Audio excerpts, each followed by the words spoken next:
नमस्कार, ये आकाशवाणी पटना है। अब आप अभिषेक दास से प्रादेशिक समाचार सुनिए। पहले मुख्य समाचार। लद्दाख की गलवान घाटी में चीन की सेना के साथ हिंसक झड़प में 20 जवान शहीद, शहीदों में बिहार के 3 जवान। प्रधानमंत्री नरेंद्र मोदी ने कहा, राष्ट्रव्यापी लॉकडाउन खोलने के पहले चरण के 2 सप्ताह के बाद अर्थव्यवस्था फिर से सामान्य हो रही है। श्री मोदी आज मुख्यमंत्री नीतीश कुमार समेत 15 राज्यों के मुख्यमंत्रियों से करेंगे संवाद। प्रदेश में कोविड-19 से स्वस्थ होने वालों की दर बढ़कर 67% से अधिक हुई। अब तक 4,571 लोग हो चुके हैं स्वस्थ। और मौसम विभाग ने प्रदेश के उत्तर पूर्वी और उत्तर पश्चिमी हिस्सों में अगले 2 दिनों तक भारी बारिश का अलर्ट जारी किया। अब समाचार विस्तार से। लद्दाख की गलवान घाटी में चीन की सेना के साथ हिंसक झड़प में भारतीय सेना के 20 जवान शहीद हो गये। इनमें बिहार के 3 जवान शामिल थे। प्राप्त जानकारी के अनुसार शहीद जवानों में सारण जिले के दिघरा गांव निवासी सुनील कुमार, भोजपुर जिले के बिहियां थाना क्षेत्र के मूल निवासी कुंदन ओझा और सहरसा जिले के आरण गांव के कुंदन कुमार शामिल हैं। हालांकि भोजपुर के जिस जवान की इस हिंसक झड़प में शहादत हुई है, उनका परिवार अभी झारखंड के साहेबगंज में रह रहा है। सभी शहीद जवान बिहार रेजिमेंट के हैं। राज्यपाल फागू चौहान और मुख्यमंत्री नीतीश कुमार ने जवानों की शहादत पर गहरी शोक संवेदना प्रकट की है।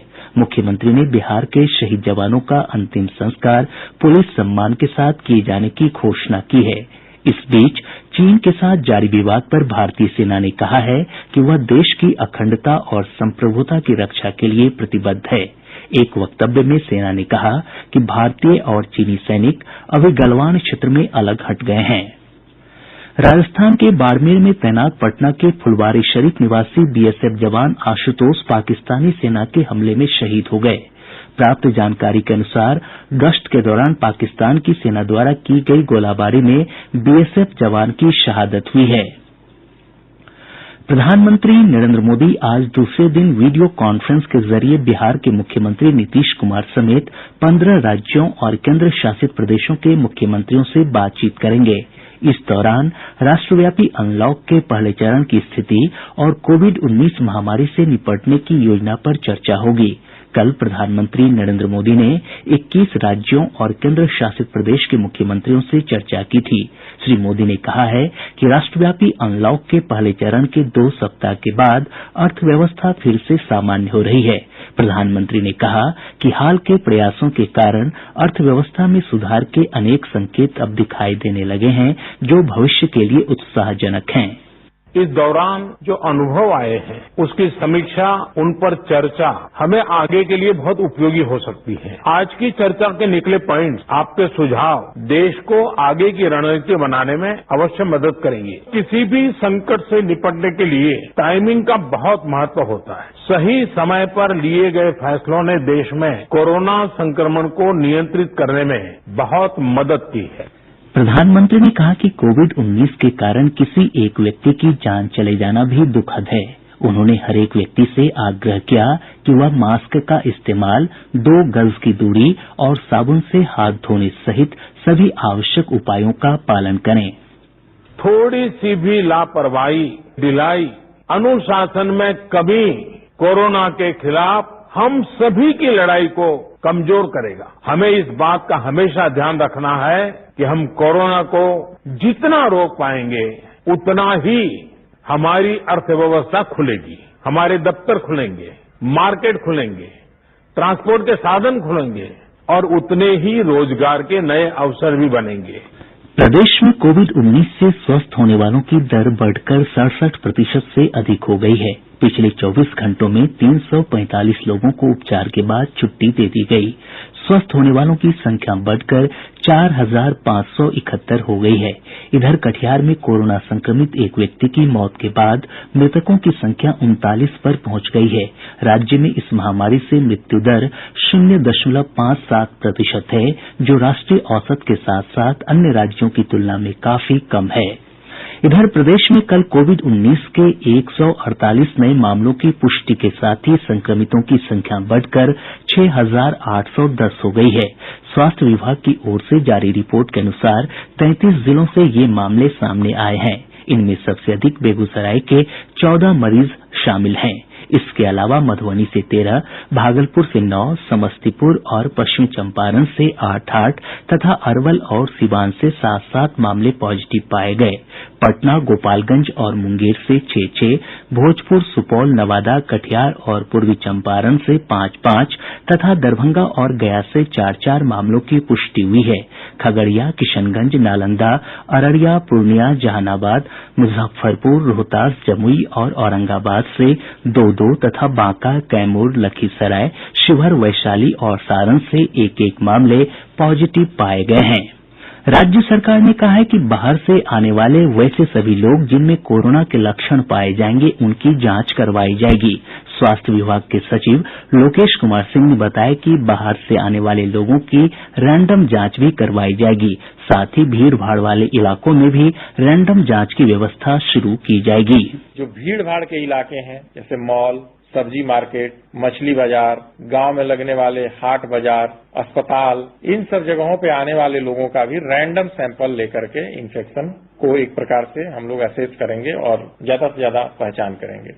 कोरोना संक्रमण से बचाव के लिए दिल्ली के लोकनायक जयप्रकाश नारायण अस्पताल के डॉक्टर नरेश गुप्ता ने लोगों को स्वच्छता बनाए रखने तथा सुरक्षित दूरी के नियमों का पालन करने का आग्रह किया है।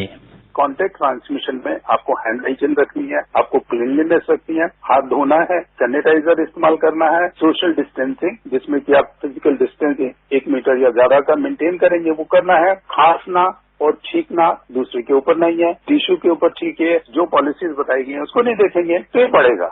राजद के वरिष्ठ नेता और पूर्व केंद्रीय मंत्री रघुवंश प्रसाद सिंह को सांस लेने में तकलीफ के बाद पटना एम्स में भर्ती कराया गया है। कोरोना के संदेह को देखते हुए उनका सैंपल लिया गया और उन्हें अभी आइसोलेशन वार्ड में रखा गया है। प्रादेशिक समाचार आप आकाशवाणी पटना से सुन रहे हैं। भाजपा के विधान पार्षद अवधेश नारायण सिंह को बिहार विधान परिषद का कार्यकारी सभापति बनाया गया है। राजभवन से प्राप्त जानकारी के अनुसार राज्य सरकार के इस प्रस्ताव को राज्यपाल फागू चौहान ने मंजूरी दे दी है। बीते 7 मई को कार्यकारी सभापति हारूण रशीद का कार्यकाल समाप्त होने के बाद से परिषद में सभापति और उप सभापति का पद रिक्त है। अवधेश नारायण सिंह इससे पूर्व भी विधान परिषद के सभापति रह चुके हैं। राज्य सरकार ने समग्र शिक्षा अभियान के तहत काम करने वाले लगभग 30,000 माध्यमिक शिक्षकों के वेतन भुगतान के लिए 120 करोड़ रुपए मंजूर किए हैं। मुख्यमंत्री नीतीश कुमार की अध्यक्षता में राज्य मंत्रिमंडल की बैठक में इस आशय के प्रस्ताव को मंजूरी दी गयी। राज्य सरकार ने कहा है कि खरीफ के मौसम के लिए पर्याप्त मात्रा में खाद उपलब्ध है। कृषि मंत्री प्रेम कुमार ने बताया कि केंद्र की ओर से बिहार को लगभग 4,47,000 टन यूरिया का आवंटन किया गया है, जिसमें से 3,33,000 टन से अधिक यूरिया की आपूर्ति कर दी गई है। वहीं डीएपी खाद भी पर्याप्त मात्रा में उपलब्ध है। राज्य सरकार ने विद्यालयों के नाम से हरिजन शब्द हटाने का आदेश जारी किया है। शिक्षा विभाग द्वारा जारी आदेश में कहा गया है कि विद्यालय के नाम में शामिल हरिजन शब्द को 15 दिनों के अंदर हटाकर इसकी सूचना भेजी जाए। हरिजन शब्द की जगह अनुसूचित जाति जोड़ने का आदेश दिया गया है। मौसम विभाग ने प्रदेश के उत्तर पूर्वी और उत्तर पश्चिमी हिस्सों में अगले 2 दिनों तक भारी बारिश का अलर्ट जारी किया है। विभाग ने कहा है कि पूर्वी उत्तर प्रदेश के ऊपर एक चक्रवाती दबाव का केंद्र बना हुआ है, जिसके प्रभाव से भारी बारिश की स्थितियां बनी हैं। पूर्वानुमान में कहा गया है कि 18 जून से दक्षिणी बिहार में अच्छी बारिश होगी। मौसम विज्ञान केंद्र पटना से प्राप्त जानकारी के अनुसार इस मॉनसूनी सत्र में अब तक सामान्य से 45% अधिक बारिश हुई है। इधर कल हुई बारिश के दौरान वज्रपात की घटना में 7 लोगों की मौत हो गई। जमुई में 4, लखीसराय में 2 और गया में 1 व्यक्ति की मौत की खबर है। मॉनसून के आगमन के साथ ही डेंगू की आशंका को देखते हुए राज्य के सभी जिला अस्पताल सह सदर अस्पताल में डेंगू वार्ड बनाया जाएगा। स्वास्थ्य विभाग ने इस संबंध में सभी सिविल सर्जन को आदेश निर्गत कर दिया है। आदेश में कहा गया है कि सभी अस्पतालों में डेंगू के मरीजों के लिए 5-5 बेड की अलग से व्यवस्था की जाए। अभी अभी प्राप्त जानकारी के अनुसार देश में कोरोना संक्रमित लोगों की संख्या बढ़कर 3,54,065 हो गई है। वहीं देश भर में अब तक 1,86,935 रोगी ठीक हुए हैं। मृतकों की कुल संख्या 11,903 हो गई है। पिछले 36 घंटों से आरा सासाराम, आरा मोहनिया और आरा सहार मुख्य मार्ग भीषण जाम की चपेट में है।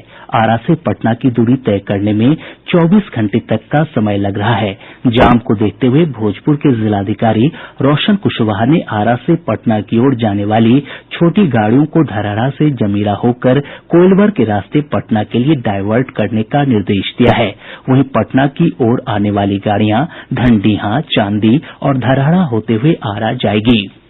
राज्य सरकार ने 18 वर्ष से कम उम्र के असहाय बच्चों के लिए चलाई जा रही परवरिश योजना के तहत प्रति माह दी जाने वाली सहायता राशि 1,000 रूपये से बढ़ाकर 2,000 रूपये कर दी है। समाज कल्याण विभाग के प्रधान सचिव अतुल प्रसाद ने ये जानकारी दी। सहकारिता विभाग राज्य में ई ऑफिस प्रणाली को पूरी तरह लागू करने वाला राज्य का पहला विभाग बन गया है। अब विभाग में सभी काम पेपरलेस होंगे। पटना का संजय गांधी जैविक उद्यान गैंडों की संख्या के मामले में विश्व में पहले स्थान पर आ गया है। कल मादा गैंडा रानी ने एक बच्चे को जन्म दिया, जिससे चिड़ियाघर में गैंडों की संख्या 13 हो गई है। पटना के जैविक उद्यान के बाद अमेरिका के सेंट डियागो स्थित जू में सबसे अधिक 12 गैंडे हैं। बिहार विद्यालय परीक्षा समिति ने डीएलएड के प्रशिक्षण सत्र 2019-21 के प्रथम वर्ष और 2018-20 के द्वितीय वर्ष की परीक्षा में शामिल होने के लिए अभ्यर्थियों से ऑनलाइन आवेदन आमंत्रित किए हैं। अभ्यर्थी 23 जून से 30 जून तक फॉर्म भर सकते हैं।